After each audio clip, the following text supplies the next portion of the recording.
billionaire never expected his life to change on a quiet evening inside his own luxury hotel.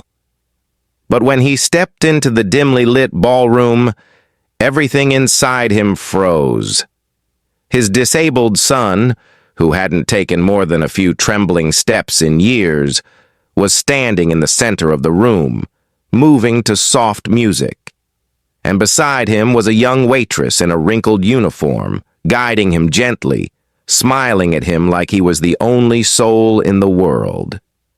The boy wasn't just moving, he was dancing.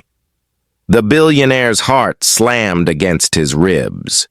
He had spent millions trying to help his son walk again, yet here was a miracle happening from the touch of a stranger earning minimum wage.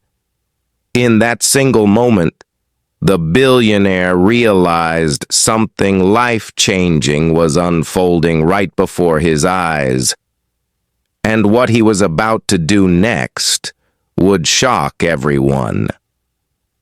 The storm outside had not yet broken, but the sky over the Glassstone Hotel churned with a dark heaviness that matched the tension inside the building.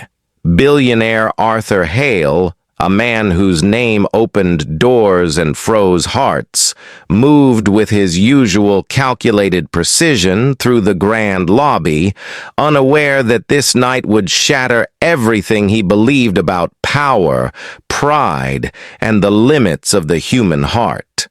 He had arrived early to check on preparations for a charity gala he barely cared about, lost in the monotony of his wealth, blind to the small world of people who quietly lived beneath his towering shadow. But as he stepped into the hotel's garden ballroom, he froze. Because there, under the soft amber glow of swinging lanterns, he saw something he had never expected, something impossible for his hardened heart to process. His only son, Daniel, disabled since birth, unable to walk without braces or take more than a few shaky steps without support, was standing in the center of the empty ballroom, dancing. And beside him, guiding him gently, laughing softly, moving as though joy itself had taken human form, was a young waitress in a faded uniform who had no idea she was being watched by the most powerful man in the city. If you believe in kindness, second chances, and the power of compassion, please like, comment, share, and subscribe to the channel. It helps the stories reach more hearts just like yours. Arthur Hale stood rooted to the ground, unable to breathe. For years, he had poured millions into doctors, surgeries, specialists, and rehabilitation clinics around the world, all to help Daniel walk again. But his son never improved. Daniel's condition had left him fragile, depressed, and painfully self-conscious. He barely spoke 3 words in a day. He avoided eye contact, avoided noise, avoided hope. Yet here he was, moving, smiling, lifting his trembling legs as though he believed he could dance, all because of the gentle woman who held his hands with the same care and attention a mother would give a newborn. Arthur's chest tightened with a mixture of shock, confusion, and something he hadn't felt in years: humility. He wasn't in control of this moment. He wasn't responsible for this miracle. This small, ordinary waitress was giving his son something he never could: freedom, even if only for a few minutes. Her name was Maya. She didn't know that her laughter was softening a billionaire's heart from across the room.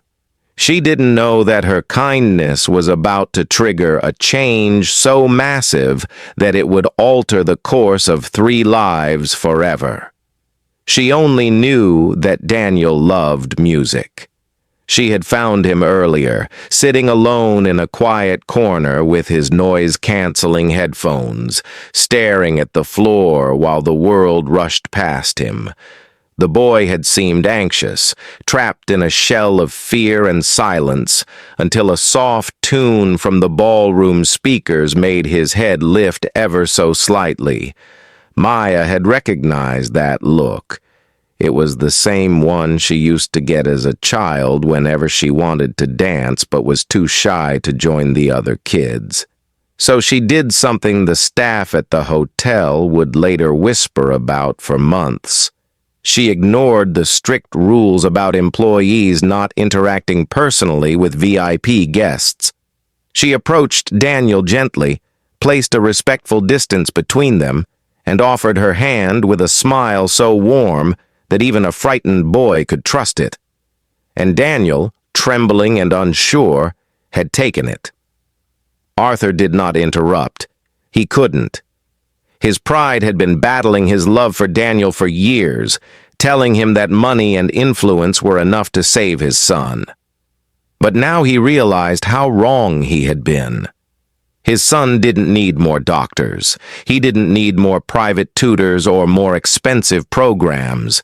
He needed connection. He needed someone who could see him, not as a patient, not as an heir, but as a child longing to feel alive. Arthur felt something crack open inside him. He had spent years being angry at destiny, angry at the universe, angry at himself. But watching Daniel dance under the lantern light made him understand that life had been waiting for him to soften before it could give him a miracle. And that miracle looked like a young waitress with untied shoelaces and tired eyes. Maya's movements were slow and patient, almost like she could hear the unspoken rhythm inside Daniel's heart. She didn't mind when he stumbled, didn't pull away when he tightened his grip, didn't show fear when his legs trembled uncontrollably. Instead, she steadied him with a quiet strength that Arthur found more powerful than any speech delivered in his boardrooms. Daniel, who barely ever laughed, let out a sound so pure and bright that Arthur nearly collapsed. He had forgotten Daniel's laugh. He hadn't heard it in years. The weight of that realization hit him with a force that made him feel like a failure. His billions had built skyscrapers, bought companies, and paid for luxuries people only dreamed of.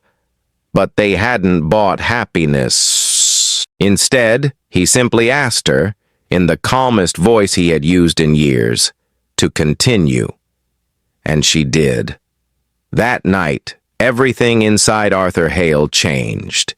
He asked Maya about herself, discovered she worked double shifts to support her younger brother, learned that she had no formal training, but had always loved dancing.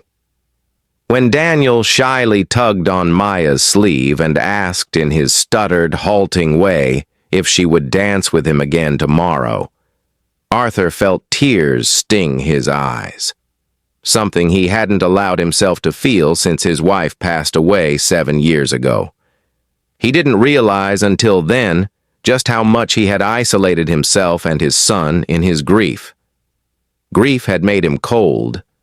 Maya was melting that coldness with nothing but compassion. Days turned into weeks, and the ballroom slowly became Daniel's sanctuary. Maya taught him balance through small movements, confidence through slow repetition, and joy through music that matched his gentle energy. Arthur watched every session, stunned by the progress his son was making. Daniel began to look forward to each day. He walked more steps, smiled more often, and even talked a bit more with Maya. Arthur found himself spending extra hours at the hotel, not because of business, but because he wanted to witness his son bloom. He also found himself speaking to Maya more, learning about her dreams, realizing how grounded, humble, and genuine she was. She never once asked for money, never once treated him like a billionaire. She talked to him like he was simply a father trying his best. and for the first time in years, Arthur actually felt like one. But the world never gives miracles without testing them first. One afternoon, while Daniel was practicing his steps, the hotel's head manager pulled Maya aside and informed her that a complaint had been filed.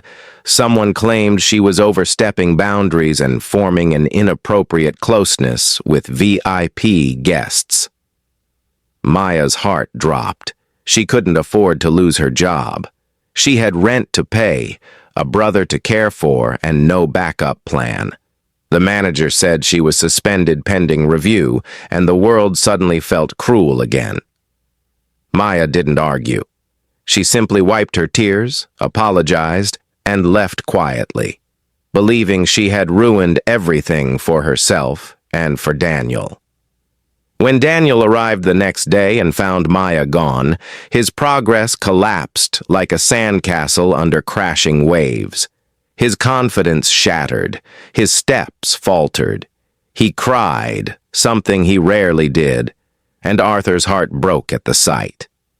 Arthur demanded answers, and when the manager explained the situation, rage erupted through him like wildfire. But beneath the anger was guilt, because he knew Maya was targeted simply for caring too much, for giving Daniel what money couldn't buy. Arthur did the unthinkable. He called an emergency meeting, fired the manager who suspended her, publicly apologized to Maya in front of the entire staff, doubled her salary, and created a permanent position for her as Daniel's full-time therapeutic dance instructor. But that wasn't all. He offered to sponsor her education, help her open her own studio someday, and promised that her kindness would never be punished under his roof again.